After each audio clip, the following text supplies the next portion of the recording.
여러분, 신앙생활을 하면서 우리를 낙심되게 하는 여러 가지 상황들이 있을 줄 압니다.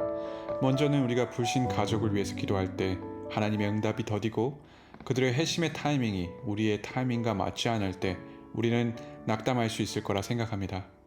또한 우리가 기도하는 사람들이, 민족이 하나님 앞에 온전히 돌아오지 않을 때, 우리가 기대하던 부흥이 없을 때 우리는 낙심할 수 있을 거라 생각합니다. 오늘 바울도 자신의 민족을 위해 기도했고 자신의 민족이 하나님께 돌아오기를 늘 간구했던 사람입니다. 그러나 그 민족의 마음들의 강팍함을 볼 때 그 강팍함 가운데서도 하나님의 섭리가 있고 하나님의 역사가 있고 하나님의 경륜이 있음을 발견하며 오히려 이 낙담되는 상황 가운데 하나님의 지혜를 찬양하는 바울의 모습을 우리는 만날 수 있습니다. 여러분, 우리 삶 가운데 우리 뜻대로, 우리 타이밍대로, 우리의 방법대로 하나님의 경륜이 다 풀어지지 않더라도 우리는 그 무궁하신 지혜 앞에 하나님을 높이며 찬양할 수 있습니다. 또한 뿐만 아니라 이스라엘 백성들처럼 하나님을 알면서도 하나님의 말씀을 받았으면서도 그 말씀에 여러 번 순종하지 못하는 우리 자신의 연약함 가운데 우리는 또한 낙담할 수 있겠습니다. 그러나 오늘 말씀의 하나님은 하나님의 은사와 부르심에는 후회하심이 없다고 말씀하십니다. 무슨 말씀입니까? 우리의 여러 불순종과 우리의 여러 강팍한 모습 가운데서도 세월이 흘러도 변하지 않고 감소하지 않는 하나님의 끝까지 사랑하시는 그 사랑이 항상 그 택하신 민족을 향해 흐르고 있다는 것을 우리는 오늘 말씀을 통해서 확신할 수 있습니다. 여러분, 이 뜨거운 하나님의 사랑이 담긴 로마서 11장 33절에서 36절까지의 말씀을 함께 읽어보시겠습니다. 깊도다 하나님의 지혜와 지식의 풍성하며 그의 판단은 헤아리지 못할 것이며 그의 길은 찾지 못할 것이로다. 누가 주의 마음을 알았느냐? 누가 그의 모사가 되었느냐? 누가 주께 먼저 드려서 갚으심을 받겠느냐? 이는 만물이 주에게서 나오고 주로 말미암고 주에게로 돌아감이라. 그에게 영광이 세세에 있을지어다. 아멘.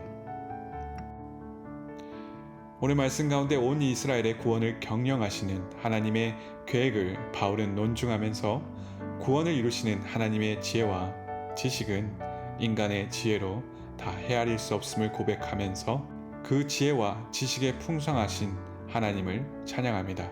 여러분, 오늘 말씀처럼 지금은 불순종에 있는 이스라엘 사람들이 장차 하나님의 긍휼을 입을 때가 올 것입니다. 마찬가지로 지금은 마음이 하나님의 복음 앞에 강팍해 있는 사람들도 하나님의 때에 하나님께서는 그들을 돌이키시고 회복하실 줄을 믿습니다. 우리가 하나님의 그 방법과 하나님의 타이밍을 신뢰하면서 우리는 온전히 믿음과 찬양 가운데 거할 수 있을 것입니다. 또한 하나님의 지혜와 지식은 우리가 판단할 수 없을 만큼 깊고 풍성합니다. 때때로 우리가 생각했던, 우리가 기대했던 방법대로 하나님께서는 일하시지 않더라도 지금 이 낙담의 모습 가운데서도 오히려 이것들을 합력해서 선을 이루시는 하나님을 바라볼 수 있습니다. 여러분, 응답되지 않은 것 같은 현실의 모습도 하나님의 응답일 수 있습니다.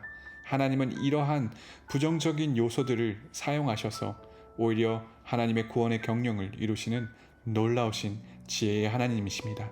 우리 하나님은 역전의 하나님이시며 반전의 하나님이십니다. 여러분, 지금도 우리의 기도는 이 상황 가운데서도 응답되고 있음을 믿으시기 바랍니다. 하나님께서 어떻게 이 상황을 역전시키셔서 하나님의 뜻을 이루어 가실지 기대하시기 바랍니다. 34절 35절 말씀에 사람과 의논하거나 인생의 도움을 받지 않으시고 홀로 구원의 역사를 경영하시는 분이 우리 하나님이십니다. 우리가 나서서 하나님을 위해 뭔가 해드릴 수 없는 존재이거나 하나님께서는 우리를 택하시고 우리 가운데 역사하셔서 하나님의 놀라우신 그 뜻을 이루어 가시는 분이 우리 하나님이십니다. 여러분, 하나님의 말씀에 청종하며 오늘도 그 깊은 뜻과 그 섭리 안에 있을 수 있도록 항상 주님 안에 있을 수 있도록 힘써 봅시다.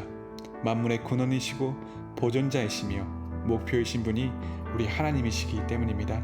여러분, 이 세상이 존재함은 오직 하나님을 위해서 있습니다. 때때로 우리 환경의 문제, 우리 생태계의 문제, 그리고 우리의 건강의 문제가 우리를 낙담하게 할 수 있으나 창조물의 목적과 목표가 오직 하나님께 있사오니 우리가 이 세월 가운데 하나님을 위해 살 수 있다면 하나님 앞에 우리의 주파수가 맞춰져 있다면 우리는 이 가운데 낙담하지 아니하고 온전하신 목적을 이루어 가신 하나님을 찬양할 수 있습니다. 여러분, 하나님이 시작하셨고 지금도 모든 역사를 진행하시며 마침내 이루실 분이 우리 하나님이십니다.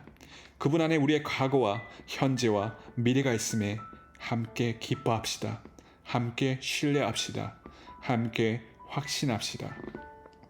여러분, 우리 삶의 모든 긍정적인 요소와 부정적인 요소 가운데 하나님의 무궁하신 지혜와 하나님의 무궁한 그 사랑이, 그 응답이 배어 있음을 믿으며 오늘도 하나님의 뜻을 이루기 위해 하나님의 은혜 안에 거하기 위해 힘쓰시는 하루가 될 수 있도록 함께 기도하시겠습니다.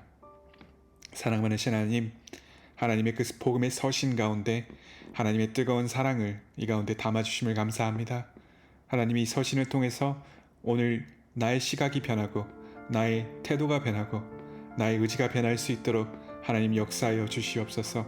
그렇습니다. 이 만물이 다 주님께로 말미암아 나왔고 다 주님께로 돌아갈 것입니다. 하나님의 때에 하나님께서 이루실 그 일들을 하나님 우리가 기대하며 나아갑니다. 주님 때때로 우리의 시각으로 다 헤아려 이해할 수 없는 것들에 우리가 낙담치 아니하게 하시고 온전히 신뢰함으로 주님을 찬양하는 하루가 될 수 있도록 도와주시옵소서. 예수님의 이름으로 기도드렸습니다. 아멘.